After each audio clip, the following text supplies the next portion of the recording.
Hello అండి అందరికీ welcome to my channel. Today our special recipe వచ్చేసి homemade pizza. No cheese, no oven, without any sauce. ఇంట్లో ఉండే వాటితోటే క్విక్గా ఈ హోమ్ మేడ్ పిజ్జా ఎలా చేసుకోవాలో చూసేద్దాం. ముందుగా ఒక బౌల్ తీసుకొని చాప్ చేసుకున్న అల్లం వెల్లుల్లి వేసుకొని అండ్ 2 బిగ్ సైజ్ టమాటాలు పెద్ద పెద్ద ముక్కలుగా కట్ చేసి వేసుకొని, అలాగే ఒక పెద్ద సైజు ఉల్లిగడ్డ కట్ చేసి వేసుకొని 1 గ్లాస్ ఆఫ్ వాటర్ పోసి స్టవ్ మీద పెట్టి బాయిల్ చేయాలి.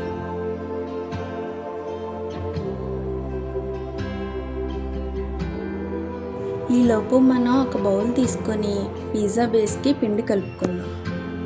నేను 1 కప్ ఆఫ్ మైదా తీసుకుంటున్నాను. మీకు లార్జ్ పిజ్జా కావాలనుకుంటే 2 కప్స్ వేసుకోండి.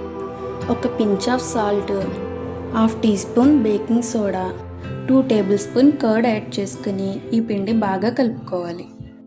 ఇందులో బేకింగ్ సోడాతో పాటు బేకింగ్ పౌడర్ ఆర్ ఈనో కూడా యాడ్ చేసుకుంటారు, బట్ నేను స్కిప్ చేస్తున్నా. ఇంట్లో చిన్నపిల్లలు ఉన్నవాళ్ళు ఇలా హెల్దీ వెర్షన్లో కూడా చేసుకోవచ్చు. ఈ పిండి ఇలా సాఫ్ట్గా కలుపుకున్నాక లాస్ట్లో కొంచెం ఆయిల్ అప్లై చేయండి.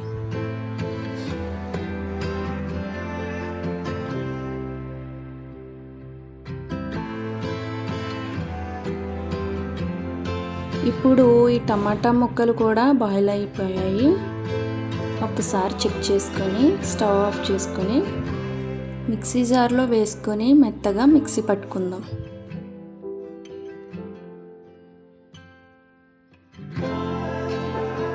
ఇప్పుడు పక్కనే స్టవ్ ఆన్ చేసుకొని ప్యాన్ పెట్టుకొని ప్యాన్ హీట్ అవ్వాక కొంచెం గీ యాడ్ చేసుకుందాం.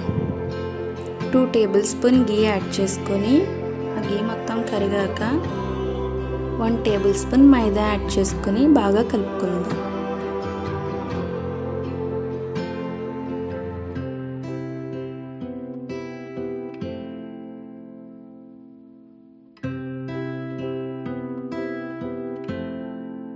గీలో మైదా బాగా ఫ్రై అవ్వాక కాచి చల్లార్చిన చిక్కటి పాలు యాడ్ చేసుకుందాం. పాలు మరీ ఎక్కువ యాడ్ చేసుకోకండి, బాగా జోరుగా అయిపోతుంది. పాలు యాడ్ చేసుకుని ఒక 2 సెకండ్స్ ఇలా బాగా కలుపుకున్నాక మనకి స్మూత్ సాస్లా రెడీ అయిపోతుంది. ఇలా సాఫ్ట్గా సాస్లా రెడీ అవ్వాక చిటికెడు సాల్ట్ యాడ్ చేసుకోండి.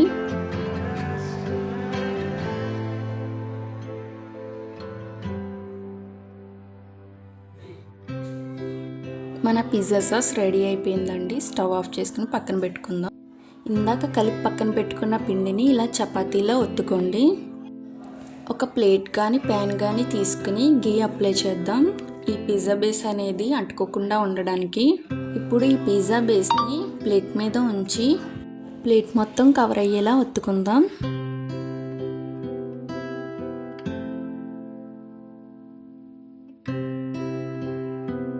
ఇలా ఒత్తుకున్నాక ఫోక్ తీసుకుని ఈ పిజ్జా బేస్ మొత్తం ఇలా డాట్స్ పెట్టండి. ఇప్పుడు స్టవ్ ఆన్ చేసుకొని ఒక ప్యాన్ పెట్టి సాల్ట్ వేసుకొని హై ఫ్లేమ్లో ఒక 5 మినిట్స్ హీట్ చేద్దాం.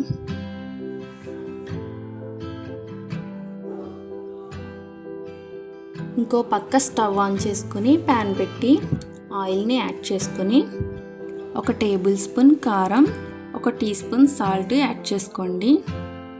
ఇలా యాడ్ చేసుకున్నాక ఒకసారి బాగా కలుపుకొని ఇందాక మిక్సీ పట్టి పక్కన పెట్టుకున్న ఈ టమాటా పేస్ట్ని ఇందులో యాడ్ చేసుకోండి. ఇలా యాడ్ చేసుకున్నాక ఈ ఆయిల్లో ఒక 5 మినిట్స్ బాగా ఫ్రై చేయండి. అంతేనండి, మన పిజ్జా సాస్ కూడా రెడీ అయిపోయింది. ఇప్పుడు ఇందాక పక్కన పెట్టుకున్న పిజ్జా బేస్ మీద ఈ సాస్ యాడ్ చేసుకొని మొత్తం అప్లై చేయండి. ఇలా రెడ్ సాస్ అప్లై చేశాక ఇందాక రెడీ చేసి పెట్టుకున్న వైట్ సాస్ కూడా మొత్తం అప్లై చేయండి. ఇలా సాస్ మొత్తం అప్లై చేసుకున్నాక కట్ చేసి పెట్టుకున్న టమాటా, ఆనియన్స్ కూడా గార్నిష్ చేయండి. నేను చిన్న క్యారెట్ని కూడా పైన తురుముకుని వేసుకుంటున్నాను. ప్యాన్ కూడా హీట్ అవ్విందండి. మీ దగ్గర ఉంటే స్టాండ్ కానీ లేదా ఇలా గ్లాస్ కానీ ఇలా బౌలించి పెట్టి దానిపైన ఈ పిజ్జా ప్లేట్ని పెట్టి మూత పెట్టుకొని మీడియం ఫ్లేమ్లో ఒక 20 మినిట్స్ ఉంచండి. అంతేనండి, ఒక 20 మినిట్స్ బేక్ అవ్వాక పిజ్జాని ఇలా చాక్తో కానీ మీ దగ్గర ఉంటే కటర్తో కానీ ఇలా కట్ చేసుకోండి.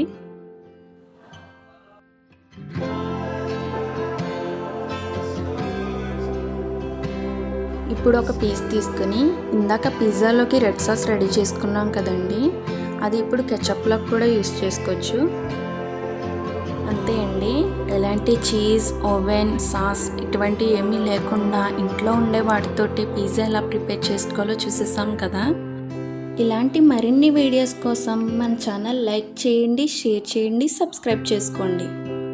బాయ్ గాయ్స్, ఇష్ట్ యూ ఆల్.